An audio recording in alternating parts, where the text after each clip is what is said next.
So how about art? How about that art? Yeah. How about art? Yes or no? I think it's a gray area for me. Oh, so you only work in monochrome? Yeah. But That's pretty much where we ended up on our first episode about art. It's kind of like gray area. yeah.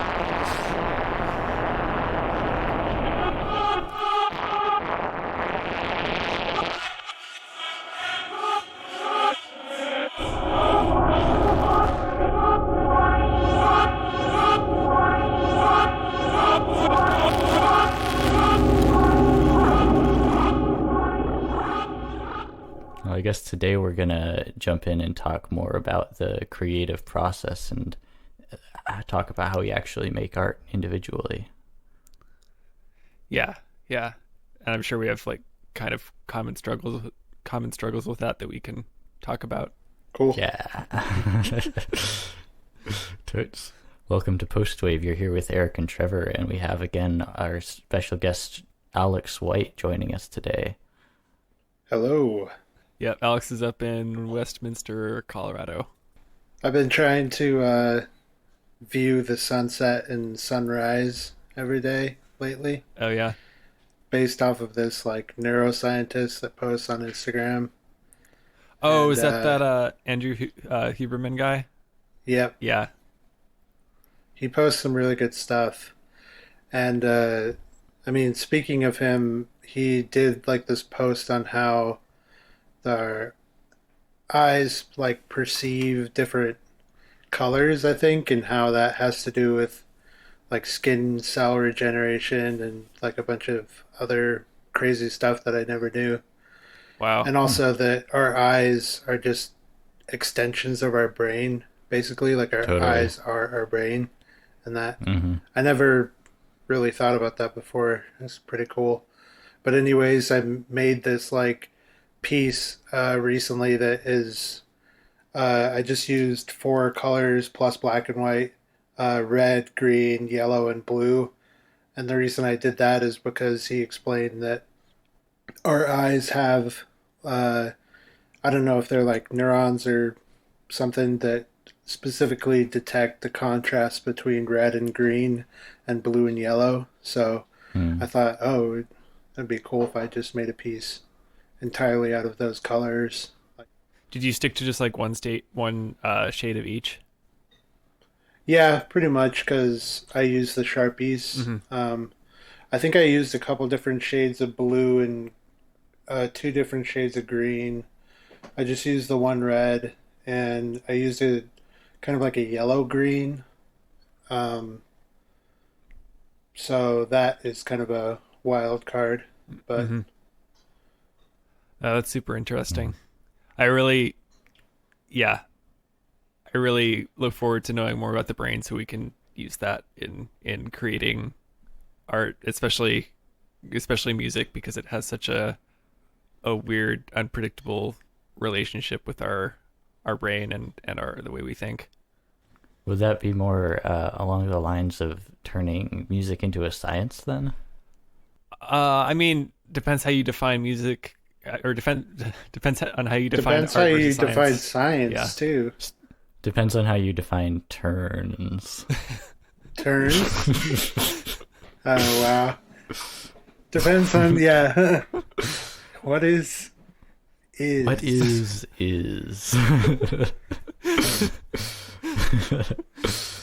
But I don't know. I definitely view art as kind of a science because it's like you have like a hypothesis about a piece and like you go in and you like do your experiments and then like the hypothesis either turns out to be true or not true. Like I went in with that one piece like if I just do something with red, green, blue, and yellow, it'll look cool.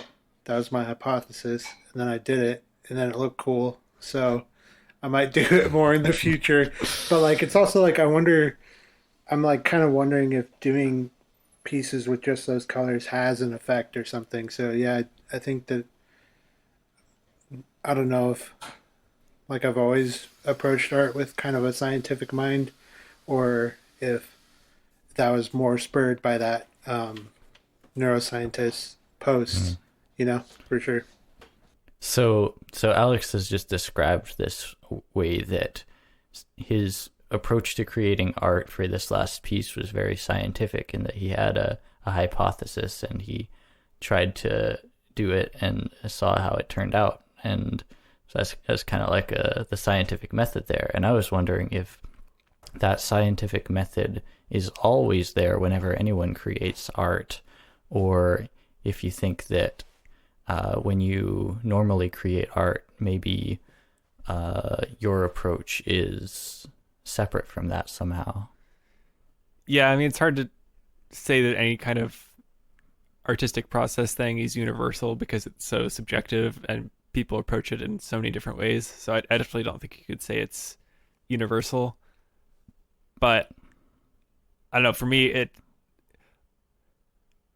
it seems now like people ask me, do you just like hear melodies in your head all the time and then just instantly write them down? And I mean, that pretty much never happens now because I don't write the kind of music that's conducive to that. Maybe if it's more of like a pop music oriented kind of thing, then I might hear like a little little piece of a melody. But I think my main inspiration now comes in the form of just ideas about something, like, oh, what happens if I put reverse reverb on this? And that's like the hypothesis is that it's going to sound cool. And then Yeah. I don't know. Yeah. It's like, 6 times out of 10 maybe that it works, it feels like, or So in that process, then, do you hone your craft by learning what is cool and what isn't? Yeah, I think you hone your craft anytime you do it. Being able to, I think that like when you do it in that kind of method too, when you're just constantly trying new things, you'll like discover something new that you can like add to your music or your art, and then like you keep that in kind of like your book of knowledge or whatever, Mm-hmm. like wherever you like store your ideas, and you just like gradually also get better at knowing how to make something that is in your mind. Because like I was thinking about this the other day, that like a lot of it is like I have this preconceived idea, at least for me, like I have this preconceived idea of what I want a song to sound like for the most part, unless I'm just trying to be like purposely trying to be spontaneous. And like I'll go and I'll try to make the sounds, and I'm just kind of learning how to make those sounds along the process, but also learning how to uh, like let go of things that aren't uh, working or something. You know what I mean? Like I know that in my earliest stages, it was like I was always trying to keep everything uh, that I made and just trying to like jam it in there and not really wanting to get rid of anything. But now I kind of know when to get rid of things Mm-hmm. and like how to have space. And like another thing that I'm learning is silence, and also how to take time. Yeah. Mm-hmm. Are you talking about visual and audio, or Yeah, both? I think so. Visual and audio. It's like kind of a similar process, but Mm-hmm. Yeah. like looking back and listening back, and I always say that I want feedback from people, but I don't think that that really is as much of a part of the process as I like to think that it is. What about you? Yeah. Unless it's like actually performance, like playing tuba or playing guitar, and there's like a teacher like, oh, if you do this differently, then you'll get this sound better. But when it comes to actual creative things, it kind of is Hmm. like, I'm gonna keep my, just like what I like. Yeah, I definitely Yeah. have a problem with getting rid of stuff, and I always think about. I think it was something that you told me, Alex, about just the whole idea that you're gonna like something the more familiar it is, so the more you listen to it, you're gonna be like, oh yeah, it's not too bad. Like I should keep that in, Right. even if it's Yeah. because Yeah, there's sort of that confirmation bias. Yeah. Yeah. Yeah, it's like So Repetition. I remember in our composition seminar, Trevor, every time someone wrote a new piece, we would show it for the rest of the class. And then, you'd ask for feedback, but the feedback would always be like, hey, good piece. I like it. It sounds good. And no one would ever say anything critical at all. And so one time we were like, hey, enough of this. We're going to have an anonymous feedback, and you can submit your music and get some critical feedback anonymously. Yeah, did you have a piece where we did that I with? did. I submitted one piece to that, and I got some valuable advice about that. Yeah. That's interesting. Yeah, I had forgotten about that. Was that the year that we had, it was like everyone had to give a presentation at some point? I don't recall if that was that year. I do remember you were there though, because I remember I got the sheets of paper back that everyone had written theirs advice on, and I was like, which one of these is Trevor's? And I'm pretty certain I guessed it right, because you had this like nervous scribble on the side of it, and I was like, who would have done that aside from Trevor? Nervous No scribble. one. What do you mean? Oh, just like, when you're sitting there at your desk and you've written it, and then you're just sitting there with the paper and the pencil in front of you, and you like make some marks on the paper. Oh, just like a doodle. Yeah. Huh. I wouldn't call that a nervous doodle. Well, however you want to put it. But it was that whole experience was really interesting to me, because it really highlighted how vulnerable a thing it is to hear critical feedback about your creation, because your creation is something you've poured so much energy and effort into, and it sort of becomes your baby, and you don't want to hear any criticism against it, because you'll feel like it's criticism against you. Yeah, totally. Yeah, I don't know if I've told you guys this story, but I think the most kind of the most trying experience I've ever had with that was when I finished this half-hour long chamber opera about the life of Marie Curie in I guess this was my junior year. And yeah, I so remember like that. by far like the longest, biggest piece I'd ever written. And and I like been away studying abroad in Manchester, England while writing it, which was kind of like it wasn't ideal because I didn't get to work with the singers as much. But anyway, I came back and it was being workshopped, and it was like coming together like, it was going to be pretty awesome, I thought. And, it was definitely hard, like all my music kind of tends to be. So the workshop I was doing at CU, the CU New Opera workshop, they bring in this guy, Mark Campbell, every year to work on the librettos with the composers. And he did the libretto for Silent Night by Kevin Putz, who's a Peabody guy, and it won a Pulitzer Prize, so he's like a big deal. And he went to CU Boulder, it happens. So pretty nice guy. But we had like the composer feedback, like he was just sitting with the four composers that were in the workshop program, and he asked, I think he asked us like whether we'd rather have like public feedback all at once with everyone, or just individually. And I remember saying, let's do it in a group, because maybe he'll go a little easier or something. And Yeah.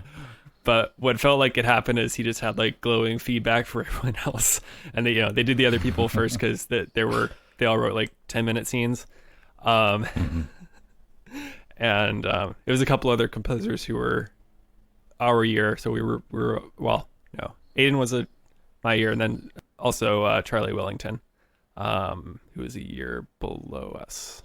Yeah, and then there was Kevin, who was older. But anyway, yeah, he just dug into me, and I literally like broke down into tears, and like we just had to kind of like end the meeting. Mm-hmm. Yeah, because it was like, Dang. yeah, I remember he started with like, "Can I be blunt?" I was like, "Oh no." And then, I mean, Wow. yeah, he just said like, he's like, yeah, the music's great, but like the main character, like I just, he's like, do you even like her? I was like, what? It's like, I don't know. In hindsight, did you feel like the feedback was valuable Yeah, or I not? think it was ultimately, and it was valid. I didn't think it was invalid, or I mean, I guess his whole thing is that he tends to stick to more like traditional stuff, even if the music is kind of contemporary. Like he still sticks to kind of standard story structures and that kind of thing. Hmm. And I think what the problem was I was going for something a little bit more experimental, and he just saw it as this like pastiche of like different, or not pastiche, this kind of just collage of different parts of her life that's like kind of disconnected. And Mm. I don't know, but I think it, because the whole opera is like her having this like flashback, and it's supposed to be like all these memories in very intense order. Hmm. And yeah, I just don't know if that came across. But Mm. and it was my first time writing anything like that. So, and I think my teacher Jan Kellogg had told me at one point, your first project like that is not going to be. It's like almost definitely won't be like a blinding success, right? You're going to just like learn a lot from it. Hmm. Yeah, I think I remember talking with you about that too, and like we like the consensus that we came to is like I might have been really ambitious, like for a first project or something, like to go through the different times like that or something. I like vaguely remember talking with you Yeah, about that, yeah, but um, yeah. Because the whole, the whole, a lot of the advice we were given is like, don't try to pack too much story into your opera. The events should sound like really like stupidly simple. Like, so and so comes over and they have dinner, and that's like the whole first act. Or like Ryan right. Ferris's opera Yeah, scene. yeah, yeah. Which is like a scene from a romantic comedy or something. Yeah, what was it? It was like frat people like arguing and having like a breakup and like calling each other like you fucking shit and Yeah, stuff like that. yeah, yeah, yeah. That reminds me. The other thing was that like the whole thing just seemed like really gloomy to him, and like kind Mm. of unhumorous, which again is kind of like par for the course for young undergraduate composers who want to sound like edgy and new and and whatever. Yeah. That was like one of the things that we like learned how to do in the tuba studio at Mm. least is like uh, that was a big part of our training was learning how to give and take critical feedback. Hmm. It's a way to challenge yourself, right? To face that. It's like a way to push yourself past the stumbling blocks that perhaps mar your art and to be able to embrace those changes. If your art is your life, then that has to have the embedded metaphor that you're willing to embrace change in life and of yourself, which is a really dramatic thing to have to face. Definitely. I think it's important to have a lot of levity and to not take yourself so seriously Mm. too. Uh, like, because it definitely is like a part of your personality, but if you take it so seriously, then uh, it'll be like more Hmm. devastating. And I always like to think of Justin Roiland, I think is his name, the Rick and Morty Yeah. guy. Like back in his early days of like writing and doing comedy and stuff, um, he would like go onto forums where like videos of his had been posted and post under like sock puppet Mm. accounts, like being like devastatingly critical to like his own videos, like just absolutely tearing into himself, you know. So it's Wow. like it's interesting to like think of criticism in that way too. Like if you're able to kind of see everything before other people do, then like you can't be affected by it. You know? Yeah. You can't beat me up, I'll beat myself up. Yeah, pretty much. Yeah, I do think it's kind of a different situation when your work is being criticized by someone who's just kind of experiencing it, and when your work is being criticized like by a performer, I guess, which only applies really in the classical music composition thing. But I don't know, that's something that's been really hard for me is like, I guess at both of the summer festivals I went to over these past couple of years, I don't know, as someone who can't read people that well, I always have this like feeling that they're like maybe unhappy with me for how I wrote it, or like I did something stupid that's gonna, like, in the case of vocalists, like maybe actually like hurt. And ultimately, like, it all worked out okay, but it's harder to take criticism when there's kind of nothing you can do about it at that point, and there's other people involved in that kind of thing, and it's Yeah, for sure. yeah. Um, Going into acceptance. Yeah. It's, and I think it's so hard, like what you were saying, Alex, about like you kind of have to not take yourself so seriously. But for if you're going to school for art, for music, and like that's your thing, that's you're at the time you're hoping maybe that you'll build a career off of it. Like that's who you are. It's almost impossible to not take it seriously. Yeah. That's true. Yeah, and it's like, it's a small world. You don't want to piss off. You want you want to piss off as few people as possible. Unless you're in the punk scene. That's right. Yeah. Yeah, you guys know about like Gigi Allen, right? Yeah. He's No, who's that? Oh my God, Trevor. Let me see if I can find a video. he's kind of like the go-to example of just absolutely dirty, filthy, like performance artist. Oh, yeah. Punk on the punk scene. I think he died of like a heroin Yeah. overdose. I know that Eric Andre cites him. Oh yeah. I believe that very much. Just take a little look at that. You can kind Okay. of skip forward. It's pretty mild to start off with. If you're wondering what that stuff smeared all over him, it's his own shit. It literally is his own shit. Yeah, this one's pretty sedate compared to some of the other performances I've seen of Gigi Allen. I mean, he's got his underwear actually on in this one. Yeah, I have no idea what to think about that whole like performance art punk scene. Like, Yeah, so his don't know. usual shtick, I guess, is he is naked with his collar on, and he takes the shit in front of everyone, and then he eats the shit, and then he throws up, and then he throws the shit at the crowd. At every show. I don't know about every show, but like I guess pretty frequently, Wow. and like physically attacks people and stuff.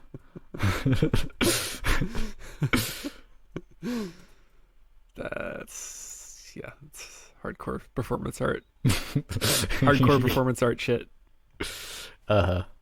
Yeah, it is really interesting. I mean, it's not clear at all to what extent it's performance art and to what extent it's mental illness. Yeah. Yeah. yeah, or he's just like high on meth or heroin or whatever. Mm-hmm. Yeah, Both. I mean, I'm not judging that. What do you think Gigi Allen's creative process His was? creative process. I don't even know if he would like conceptualize it like that. Maybe, like, Did he write like all the music and the lyrics? I don't know.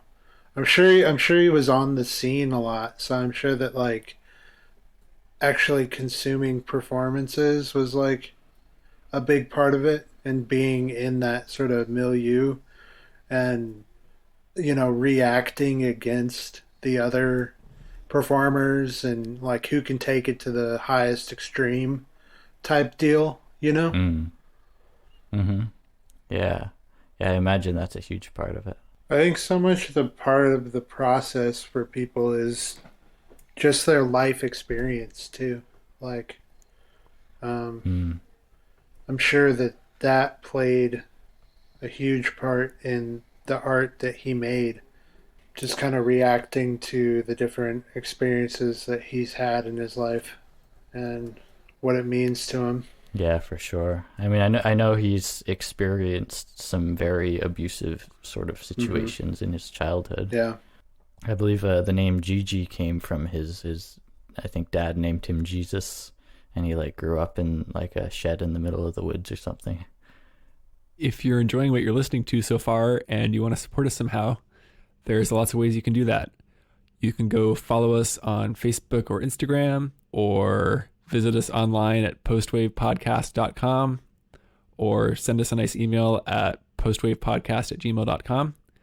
You can also follow us on your podcasting platform of choice. We're on pretty much everyone out there. Give us a nice review if you're on a platform that supports that, or a 5-star rating. Thanks for listening.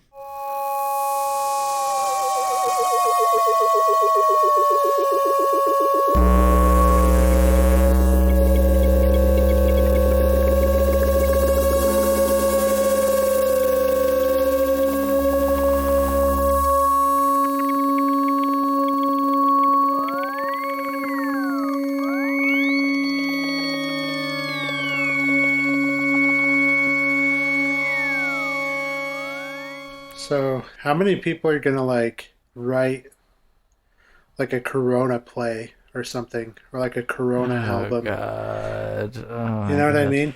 I saw like a Twitter. I saw a Twitter thing that was like, if you're out there thinking about writing a Corona play, stop. Yeah, Like, we don't need to relive this. We're not even done with it. yeah. If you're writing your like one man Corona play right now, it's like, You know what I really want to think about? yeah, You know what hasn't taken up too much of my psychic energy already? yeah.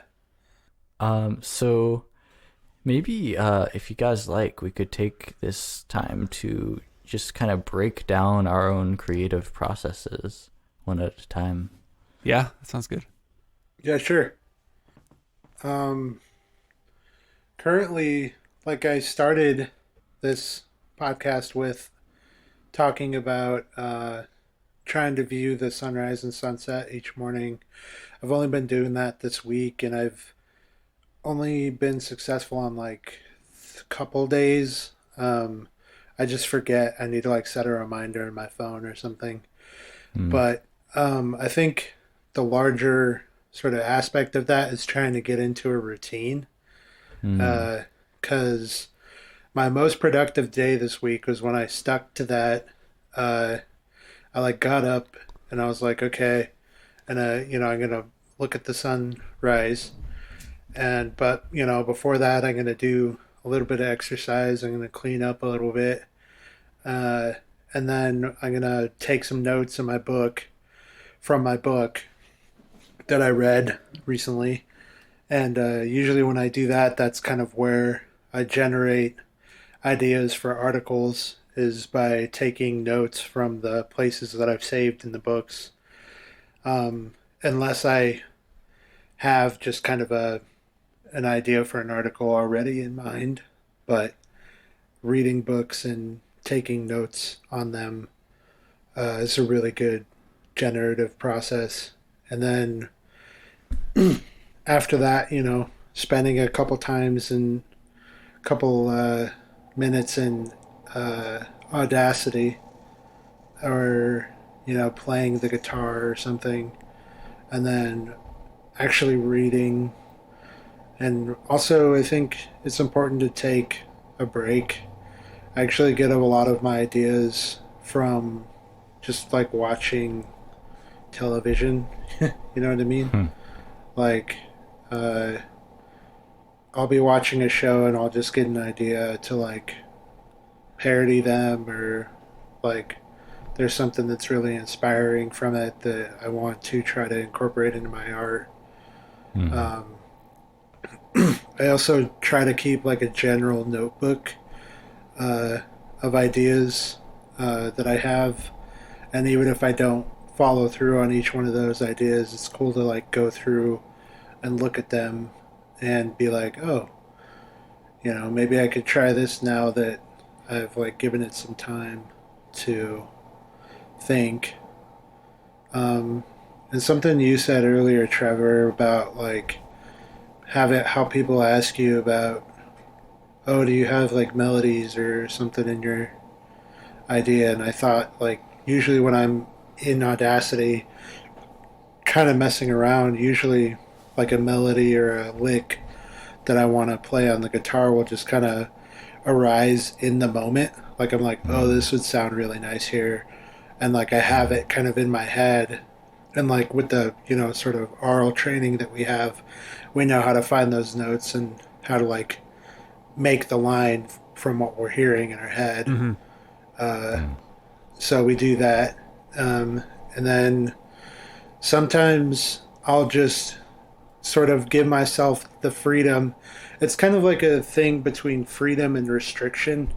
Like sometimes I'll give myself the freedom to spend 30 minutes or an hour just kind of fucking around and like recording the process of that, and then going back and like finding the cool things from there. And this is purely in music. I guess in art a little bit too, like drawing. Like sometimes I'll just be like, okay, don't worry about it looking any sort of way. Just go in and do whatever. And usually really cool things happen when you let yourself do that. And as long as you're able to like capture that, I mean, with drawing and painting, it's easy to capture that because you're like making the mark on the page. But with music, sometimes you just kind of lose yourself and you forget to record or something. And it's like, oh, well, Yeah. that moment just kind of went to the wind. But I think that that's Yeah, important. I just want to jump in here really quick because I that's really speaks to something I experience as well when I'm playing music just on my own, on my instrument, just making random things up. That's when the most inspired, most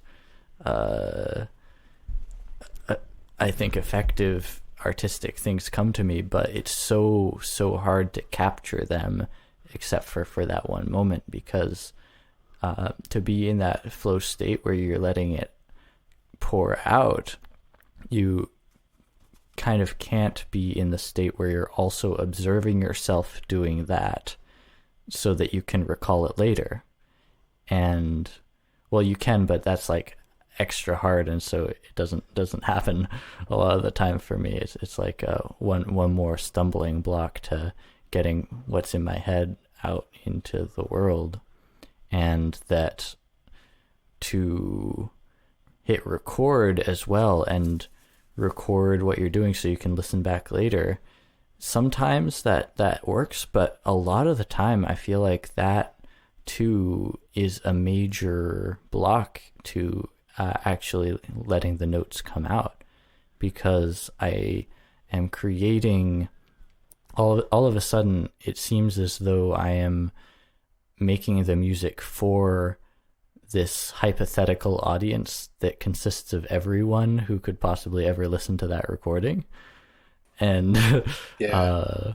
and rather than just being in the moment creating that music for yourself, and I think that when you're creating the stuff for yourself, that's when the true magic happens.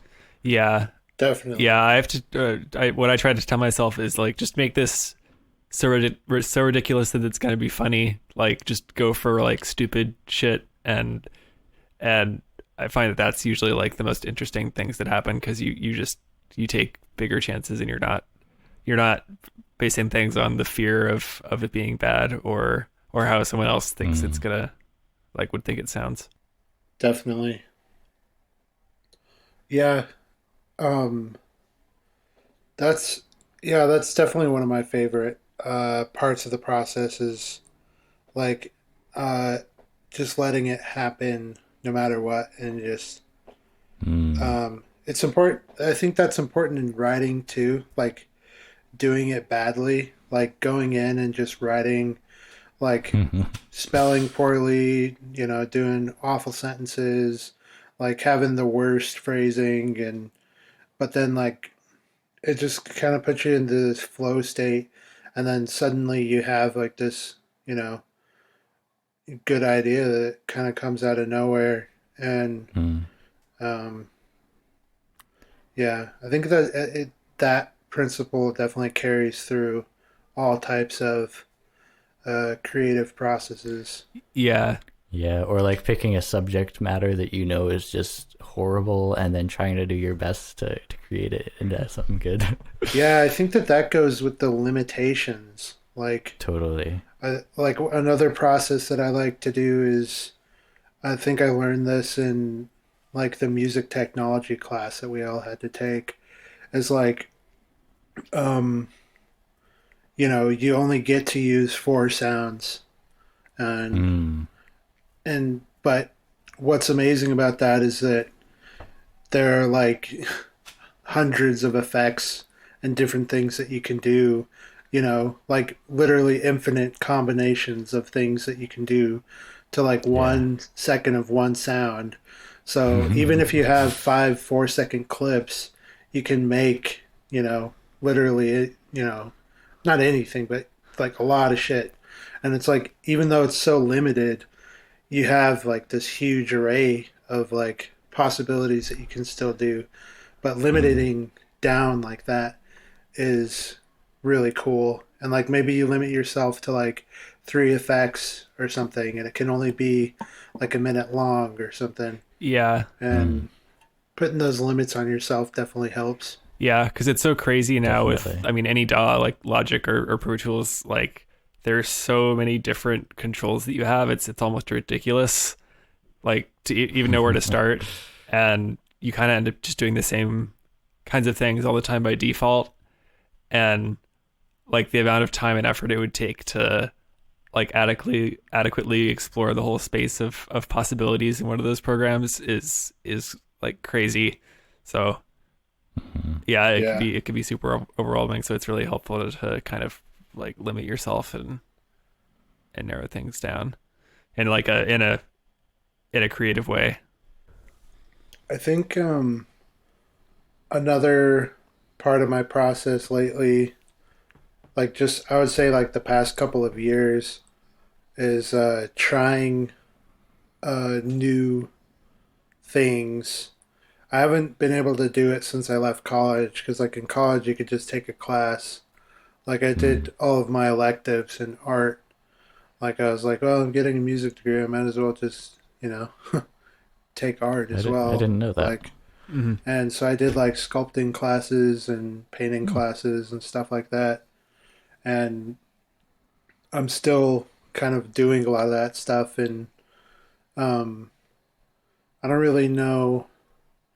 I think, if anything, how that fits into my process is like some of the sculpting takes like longer, and you have to have like waiting times for things to dry and Mm. things like that. So when they're drying, I can like go over and draw something, or and like one process that I have found really useful in my drawing. I think it's a similar thing to like writing and uh, composing, is like going back and looking at my drawings and like taking the best elements of them and kind of like extracting them, like, and like just making like a big list of like all the different things that I've drawn, like the different shapes and forms, and like just having that list of like I don't even know really what to Like call them. I would say like idioms or something. Yeah, like Yeah. idioms, Mm. having these idioms to draw from like in front of me, so that like takes off some of the cognitive load of like trying to Mm. uh come Li- up with something in the moment, Mm-hmm. and then you can like do different shapes and combinations together. And That's really uh cool. Yeah, yeah, because it's weird ways. It's the same thing with music. Like it's this kind of unlimited, seems like an unlimited medium, but if you pay close attention, you'll find that like most things you come up with fit into like some category of kind of thing that you do all the time, like certain kinds Mm. of melodies or harmonies or colors or shapes, that kind of thing. Like, even though it seems like Definitely. you could do anything at any time, and like you're slowly coming up with new things, you do have like a limited vocabulary, kind of. Definitely. One question I wanted to ask you, Alex, is that as a multidisciplinary artist, do you find that your artistic process in one medium influences your art in another medium? I think in some ways it does, but in other ways they're pretty separate. In which ways do you think it does influence? Like just the sort of principles of creativity, I think is the main thing. Like as I'm learning about how to be creative in the different fields, like you pick up on things of like the process, like to just keep trying to have a lot of different Mm. iterations. Like it's generally Mm-hmm. better to have like 100 attempts at something than trying to get one perfect, Yeah. Mm. attempt. Mm-hmm. That's like a general principle of creativity that applies across all of the fields. Same with like letting yourself just kind of go crazy every now and then is like another Mm. principle. And I think definitely like the biggest thing I've learned that's super important that I don't actually follow that much, but I probably could, but that I still try to get back to is fundamentals. You know, like if you learn the fundamentals of a field, like they're generally the same. Like the idea of fundamentals is the same. I mean, each one has its own idiosyncrasies, but like it, it's about going back to the sort of Zen mind, beginner's mind trope or, cliche.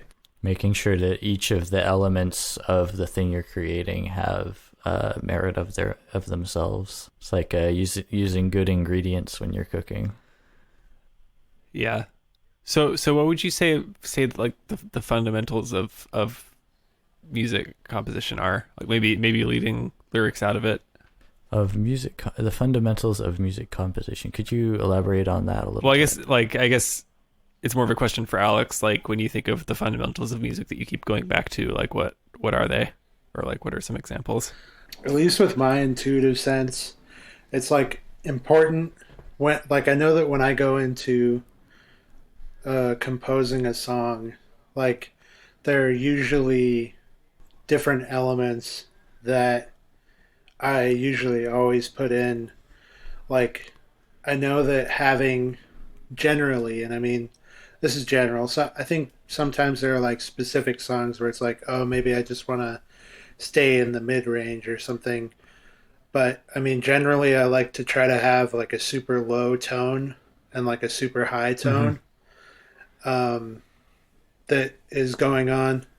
I like to have sort of like a pedal that's happening in terms of like a motif, like some like a bass line just kind of going, and that's something that's really Mm-hmm. repetitive. And then I like to have sort of like downward motion and upward motion. Like it's as simple as that, downward and Yeah. upward. Yeah. And like I think it gets experimental when you're like purposefully trying to keep it, you know, like we're just going to keep everything static and um, moving in one direction. I think other things that I think of is like tone and timbre.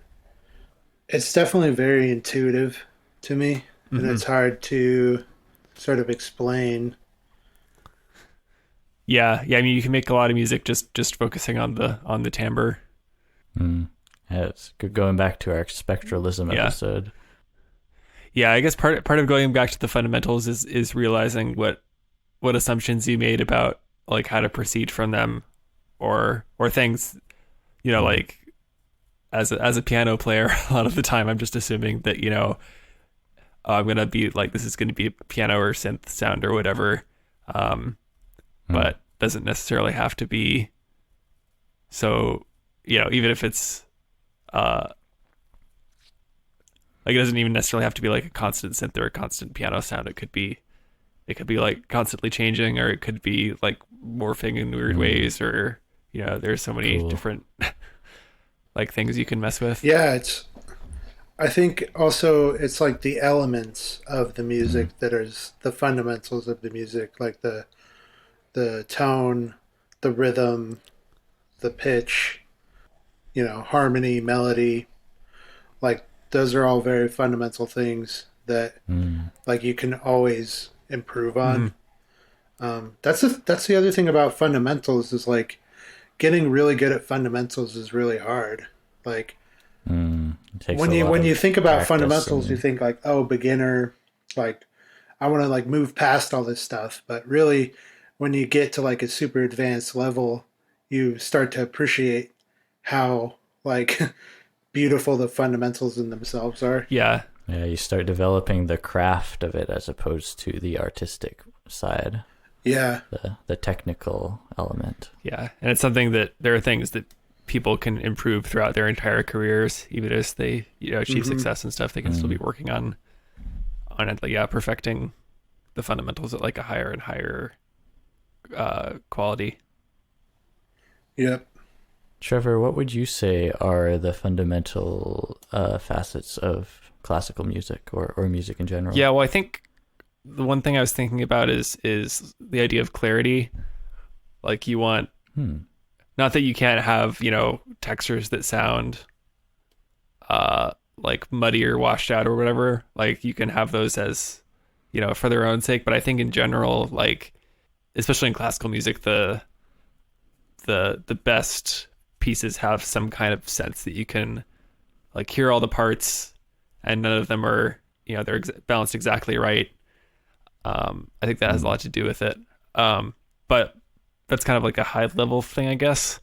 So like actually really basic fundamentals is like, pitch, timbre, like we said, rhythm, harmony, texture. Yeah, there are probably some things. One that I think I've been neglecting for a really long time that like I always have heard professors say it and I've heard musicians speak about it on like YouTube and shit.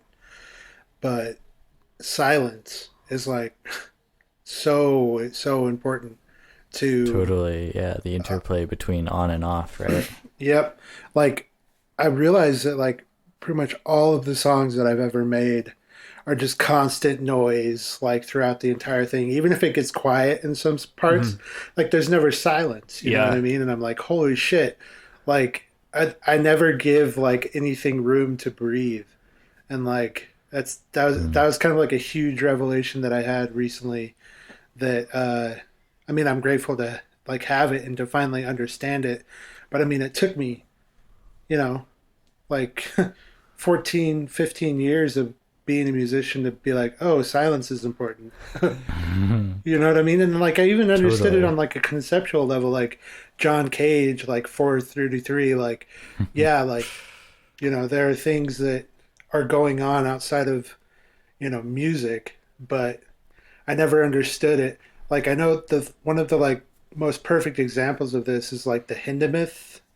Uh, I think it's like symphonic band piece or something. Like it's like all building up to like this one moment, and it's like one 16 like 16th note of silence, and like during our symphonic band practice, like that was so crucial to the piece. Like every year that we would play that, they would just like hammer home how important it is that one Mm. moment of complete silence from the entire ensemble. Hmm. And like I've noticed in like pop songs recently that like Lizzo does it really well. Like and like her and her producers, like I mean her production team is just insanely talented. And like you'll notice that like they'll do like the end of a phrase and it'll be like a couple beats like 2/16 notes or a quarter note of silence and like it's just like I never noticed before how important that shit is. Yeah, it stands out Mm. to me every time I hear that in any kind of pop thing, meaning anything that's not like classical, because it tends just to be wall-to-wall sound a lot of the time. Yeah, really saturated. Yeah. But it's really effective when it's used. And I think there's a conceptual underpinning to that, or a reason why it's so effective, because I think silence and space is an essential part of living, and that contrast between on and off. If you're on all the time, you don't appreciate it as much. It just becomes baseline, and so if you have that off to compare it to, it makes the on all the more special. It's the same as breathing. You know, if you're holding your breath or breathing shallowly, that's a less rich experience than if you let yourself breathe deeply all the time. Yeah.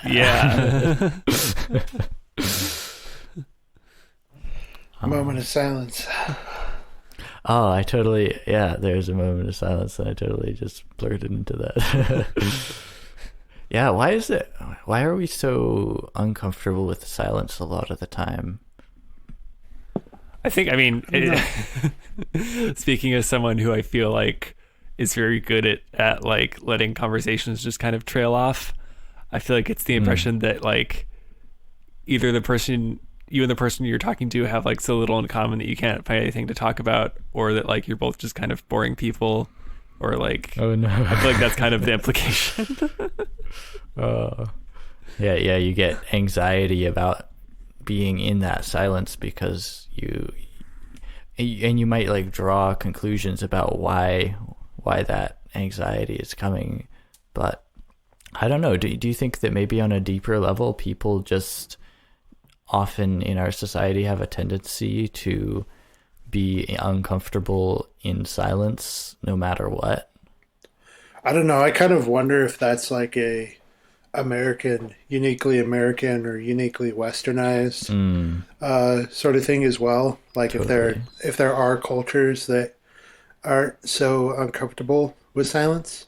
It would seem that a lot of Eastern traditions would perhaps be more comfortable with silence, as that's so deeply rooted in their philosophy. Or perhaps even like our own indigenous population, you know, like I know that there are like stories of like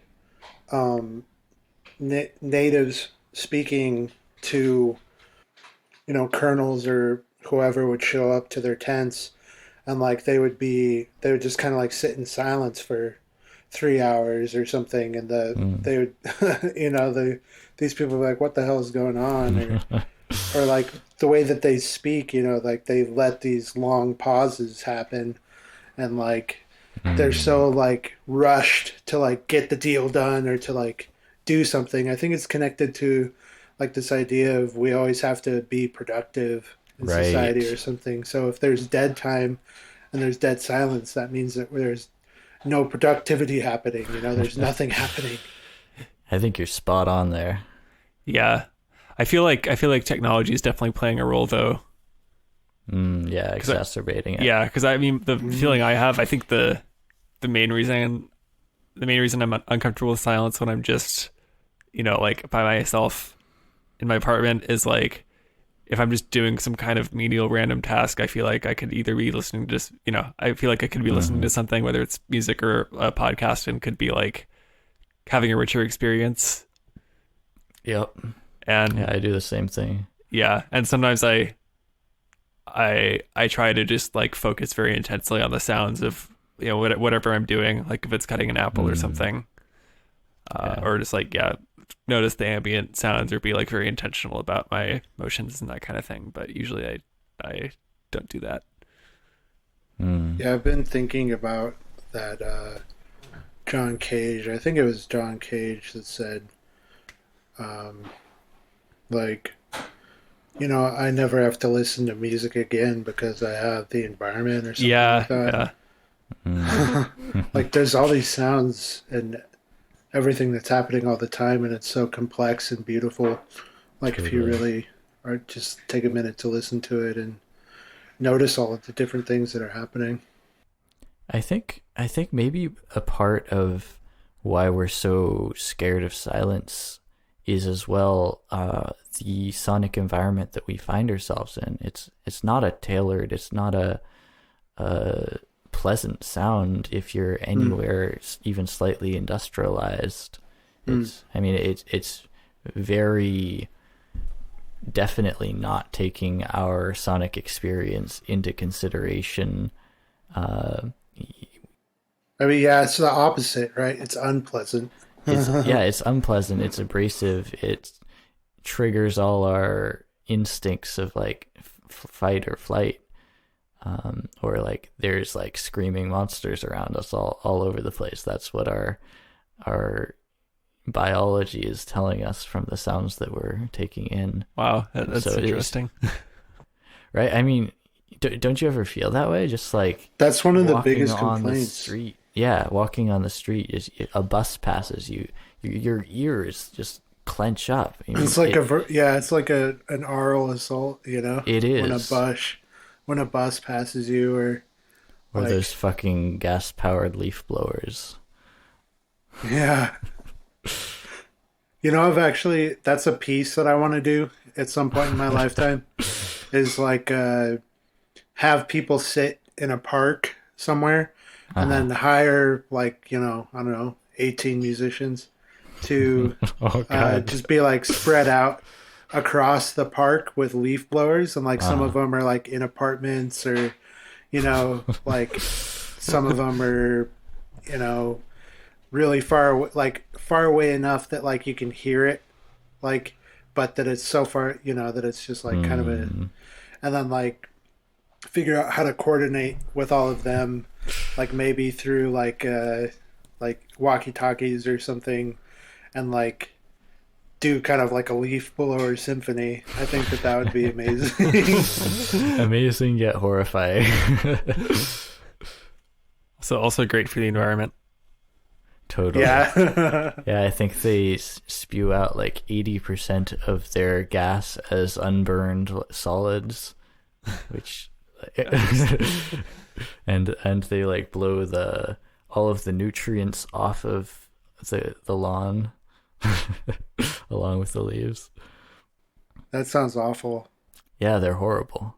I actually have to work with them when I do my part-time landscaping stuff. I have to use the blowers, and you know it is less annoying when you're blowing it yourself, at least as far as the sound goes. I don't know why that is, but the smell is horrible. I think because you have some control over it. Yeah, totally. I think it's usually less annoying when you blow yourself. Yes, you have lots of experience with this, Trevor.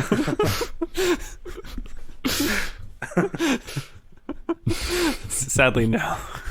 If only one could reach. Yeah, but at the same time, like we're surrounded by all these kind of industrial, you know, mechanical sounds, but you kind of can use the John Cage kind of concept of it's all just sound to I think be a little more at ease with that kind of thing. Like, I mean, as long as you're not getting physically hurt, your ears aren't physically getting hurt by how loud Which things are. they Like, usually are, actually. Right.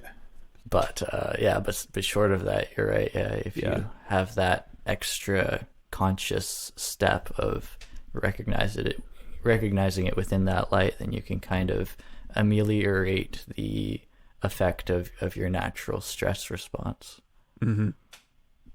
Yeah, both the places I lived in Austin for the past 3 years or so, like that you're close enough to the freeway to hear it like all the time, pretty much.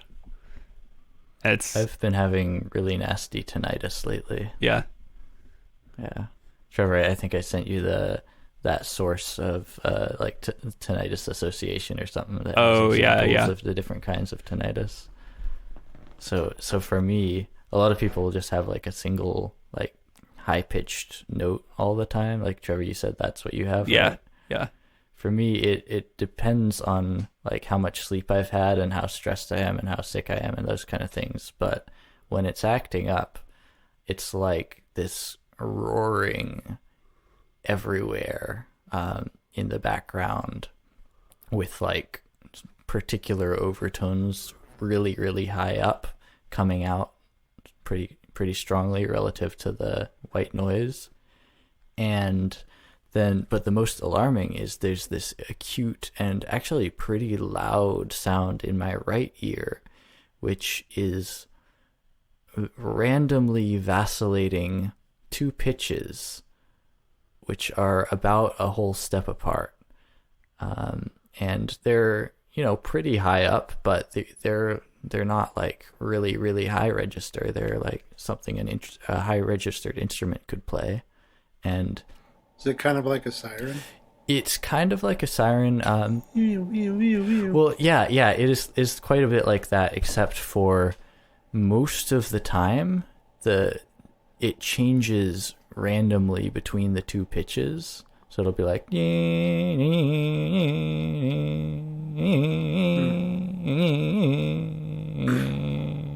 it's like a sun concert in your head all the time. Yeah, totally. It's I don't know, it's kind of troubling, but at the same time it's like interesting. It's like I'm listening to a chaos pattern. It's like just right there in my experience. Damn. There's no barrier between me and this very visceral, very real experience of a chaos pattern. Yeah. Someone That sounds I thought I intense. understood at some point that tinnitus is caused by like the hairs in your ear that are help you to hear. Like some of them can just get laid down permanently, and then you hear those frequencies as your tinnitus. Yeah. Have you guys heard that? I hadn't heard that particular, but I have heard that it's like when particular hairs are damaged by sound, the tinnitus is often the sound of those hairs dying. Yeah.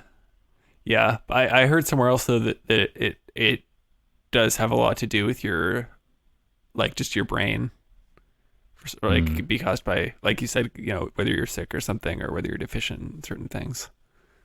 Definitely. Yeah. Because I think your like ear canal is sort of connected to your brain too, isn't it? Or like at least directly. Yeah, it's like that whole, like your whole like cranium is just kind of this crazy like sound thing.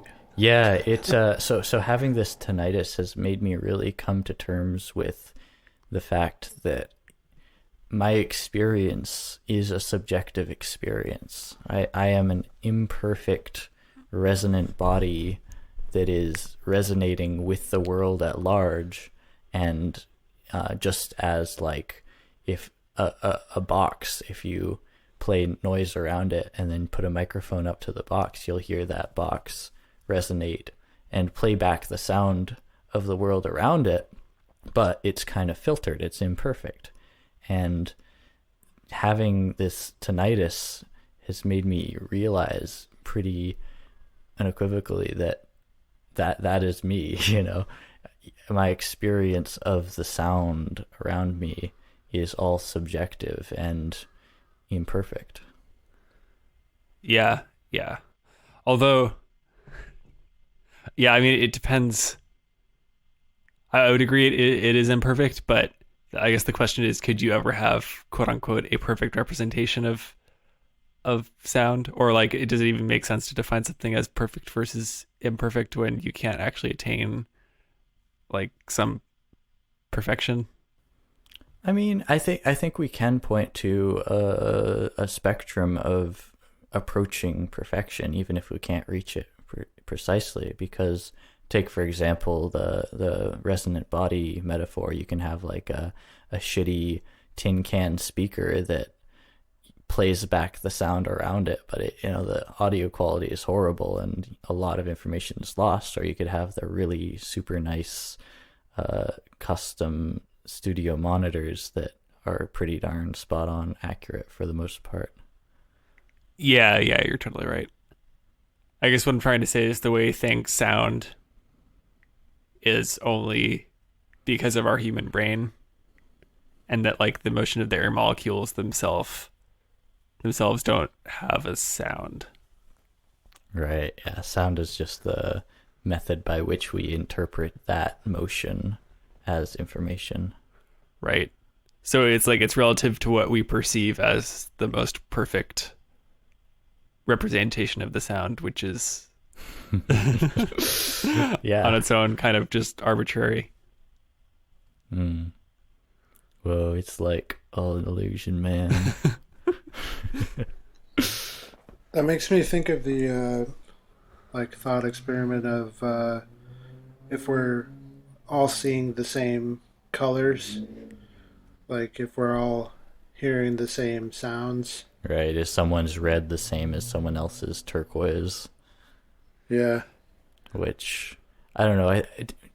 Trevor, did we talk about that in the What's It Like to Be a Bat episode? I think maybe we did, and I think I forget if I said this then, but I think Douglas Hofstadter talks about this in his book I Am a Strange Loop, and he talks about how the red blue thing doesn't make as much sense if you consider something like low sounds and high sounds, because high sounds always make your forehead vibrate, right, and low sounds will always make like your chest vibrate. So like for someone to get those two things mixed up would be a lot harder than for... It'd be like some sort of like disease. Yeah, or it would just be like a linguistic thing, I guess. Yeah, like akin to like a stutter or something. Oh, right. Like how some cultures like yes is up and down and no is up and down. Like, yeah. Or even like it's not. I don't think it's a universal. Actually, I forget whether this is universal or not. But you know, the conception of like low sounds versus high sounds, like that's a spatial metaphor. I can actually necessarily speak to you. Yeah, that is not a standard across all cultures. Yeah. Some cultures have that reversed. Some individuals have that reversed. Yeah. Yeah. Which kind of ties into like something that I was going to say about like my sound environment, because we were kind of talking about what we hear.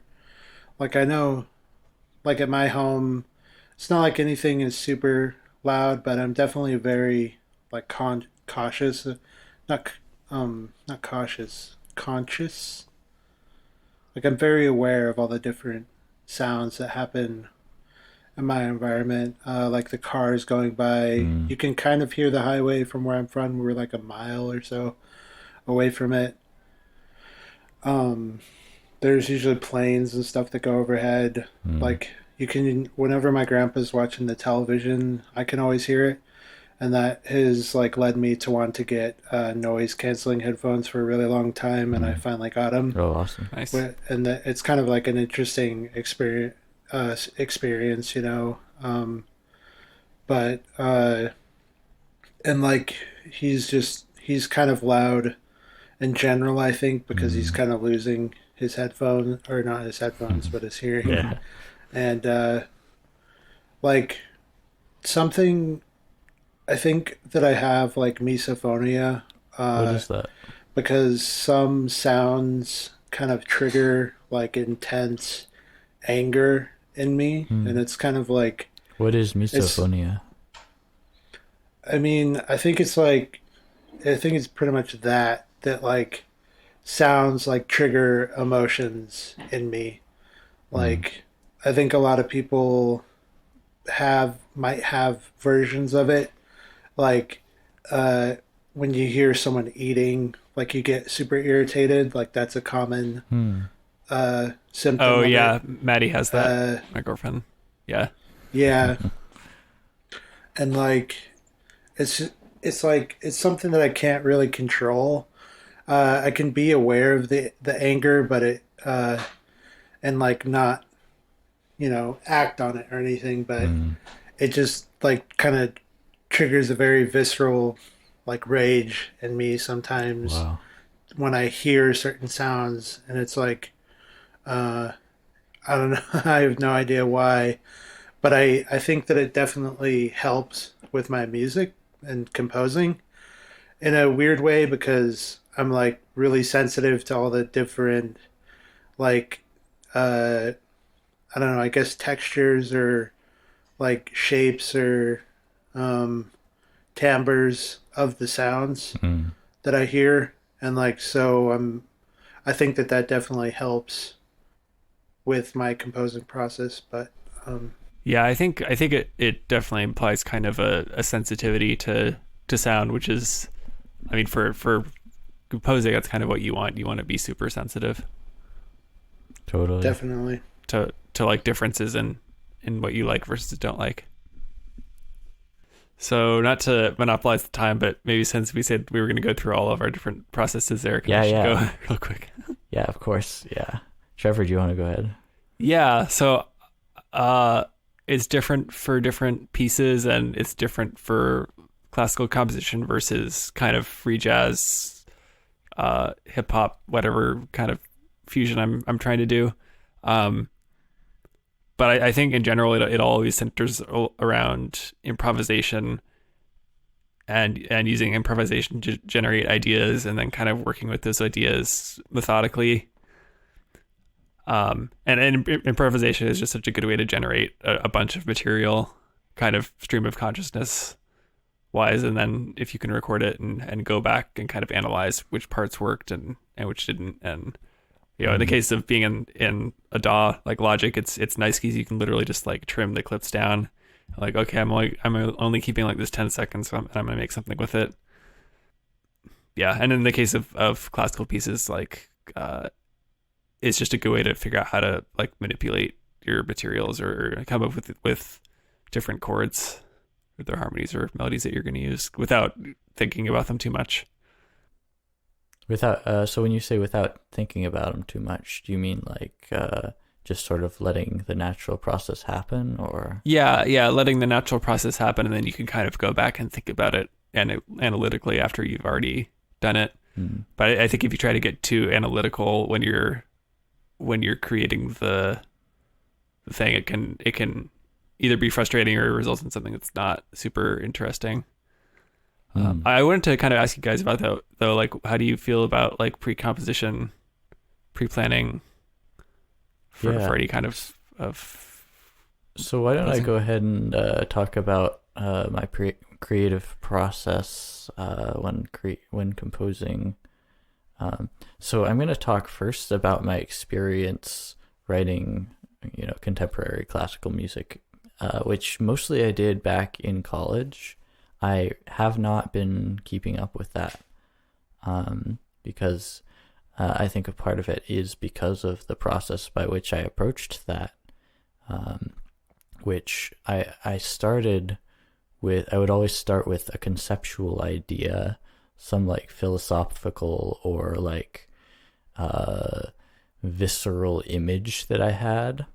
For example, one was I had fallen asleep one summer out in the studio at my grandmother's house where I was staying on the island of Martha's Vineyard, and watching the fireflies outside in this pure darkness. And I was thinking, I couldn't these fireflies wouldn't really mean much of anything without the darkness behind them to give them contrast. And then waking up to the most tumultuous thunder later that night or early in the morning, right above my head, and seeing this lightning flash outside.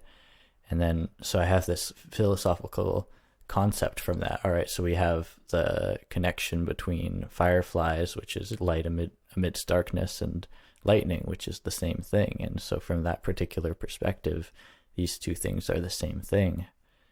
And so once I had that philosophical drive, which was like the center, like the point of the piece that I was trying to get across through music, then I would come up with a theme just by playing around, find like the central part that I can then extrapolate and build more material off of. But this whole process for me was actually very challenging and really kind of like grinding my teeth, because every step of it was so, it felt like it was so steeped in intentionality, in meaning, that it was kind of paralyzing, and I wasn't able to get anything out in the way that I really hoped. And that's not quite true, because I would eventually get stuff out and I'd be pretty proud of it for the most part. But I felt like that, like we were talking about, that severity, that intentionality was kind of a handicap for me. And yet it was the only focal method I could inspire myself to create with. Yeah. I know the feeling when you can see exactly where you want a piece to go, or like exactly what you want it to capture, and you can hear it almost perfectly in your head, or you can imagine it perfectly but not in enough detail to actually like make it happen.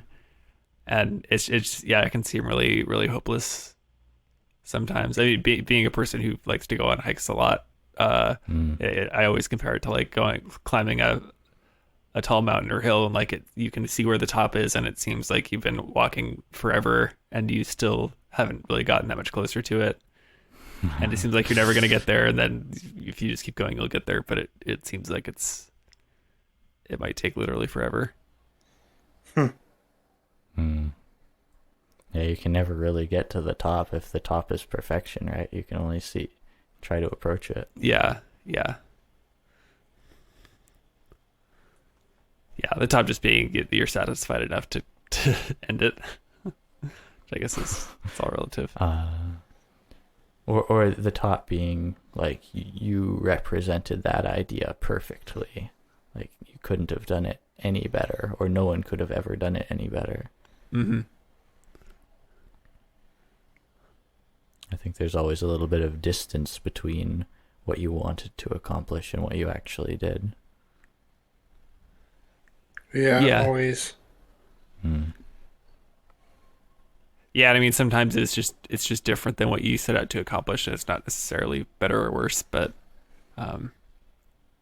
yeah, I mean, I've definitely had times where I feel like I fell short of what I set out to accomplish. Same. Yeah, what to do in those situations? Just kind of try to let it go and then move on to something else, or yeah, I mean, if that happens, then I feel like you kind of automatically learn something about how to make better art, and like that's the value right there. Yeah, it's like, Alex, what you were saying earlier about how art is an iterative process, and every time you create something, you learn something about the art. It's that scientific method. Did it work or not? And you always learn something. Yeah. That feels like a pretty good place to end it. What do you guys think? Unless you have anything else to add. Well, can I plug my choir piece, or like plug it real hard? All the plugs for my choir piece. So what was that for, anyways? Oh yeah, so I'm part of this new music choir in Austin called Inversion Ensemble, and it's this choir of about, I want to say like 30-40 people. It's kind of a large pool that gets drawn from, so each concert they do is a slightly different group of people, but there's a lot of composers in the group, and we all write pieces for the choir to sing, and then we pull in pieces from other composers that aren't in the group as well. And so our big project this year is to do a collaborative requiem mass where each composer in the group writes a different movement. And it wasn't clear at first whether it was going to be performed or recorded, because the concert was set for like, I think the end of February, and they didn't know how things were going to be then. But I think now it's definitely just going to be recorded. Mm-hmm. But yeah, so I got to write the movement that takes the place of the Pie Jesu movement of the Requiem, and some of the composers were like assigned to use traditional texts, and others weren't, and I got to be one of the non-traditional ones. So I kind of played on the idea of rest and eternal rest that's in the the original P.A.Z. text and went and found some other poetry that I thought exemplified that. So I took some lines from William Wordsworth and some lines from Christina Georgina Rossetti, who wrote In the Bleak Midwinter, the poem for that. And it was kind of interesting because I've had some pieces that start with kind of a philosophical basis, like you were talking about, Eric. But as I wrote this piece, I started thinking a lot about this philosopher Jamie McTaggart I've been into a lot recently, who's best known for this idea that time as we experience it is an illusion, and that all time points exist eternally in some sense. And so I kind of wove that in as the piece went on, and it started to take shape around the idea of eternity. And I ended up like quoting some of that article he wrote called The Unreality of Time at the end, just kind of as spoken text, which is something I've never done in a piece before that I can think of. So that, excited about that. That text will be spoken once, like the entire piece has been performed. Like someone's just going to speak it into a microphone, or actually, so it starts. I think I timed it, and it takes me the chunk of text I have there takes me like 40 seconds or something to read. So is that what that like long hold was at the end? Yeah, well, it actually starts, I think, maybe like, I don't know, 10 to 20 measures from the end, I guess. And so the first part of it we read over while the music is happening. And then, the choir just holds the last note until the speaker finishes. But then the piano part, they just kind of play through their part and then rest. Cool. Yeah. I can't wait to hear it. Yeah. I'm super excited about it. Yeah, I really felt like I was like really satisfied with the way the harmonies came out, because I feel like that's something I struggle with a lot, is like it's coming up with harmonies that are like unique and also make sense.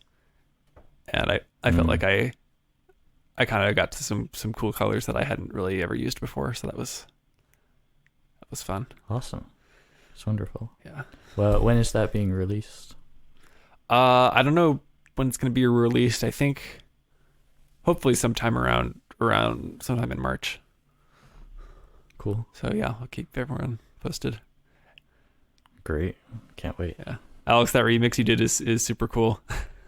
It's really cool that you got to get to do that, though, and that you're a part of that ensemble. Yeah, I feel really lucky. I just kind of lucked into it since the church my mom used to be the children's minister at is where the one of the co-directors and co-founders goes. He's a tenor in the choir there, and so and the music director there, Gina, who I've known for a long time, she's also in the inversion ensemble. So nice. That was pretty. Yeah, I just kind of looked into that, and they're both really cool people, and and Trevor, he's the conductor, and the other guy who founded it, he's pretty awesome. He went to North Texas, and apparently he was almost in Snarky Puppy. He's a trombone player, and apparently like that they weren't happy with the trombone player they had at the time, and like they were about to fire them, and then they didn't. Something like that. Well, cool. Thanks for having me on. Totes. Good times.